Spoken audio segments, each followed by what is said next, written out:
சனிக்கிழமைனா நான் பொதுவா நான்வெஜ் பத்தி யோசிக்க மாட்டேன். அதுவே அவங்களே கேட்டுட்டாவே சமைச்சு கொடுத்துருவேன். நான் சாப்பிடாம இன்னைக்கு யாரும் எதையும் கேட்கவும் இல்லை, நானும் கேட்டுக்கவும் இல்லை.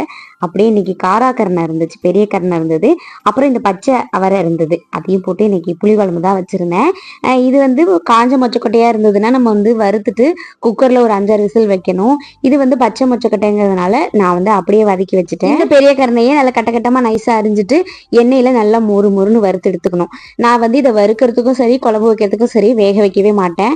அப்படியே எண்ணெயிலேயே நல்லா பொன்னிறமா வறுத்து எடுத்துட்டோம்னா அதுவே டேஸ்ட் நல்லா இருக்கும் அப்படின்ட்டு அதை ஃபர்ஸ்ட் வறுத்து எடுத்துக்கிட்டு அடுத்து எண்ணெய் தாளிப்புக்கு ஊற்றி வெந்தயம் கருவேப்பிலை நிறைய சின்ன வெங்காயம் போட்டு லைட்டா வதக்கி அது கூடயே நம்ம இந்த பச்சை மொச்சக்கொட்டையும் போட்டு வதக்கி அதுக்கப்புறம் 2 தக்காளியும் அடிச்சு சேர்த்திருக்கேன்.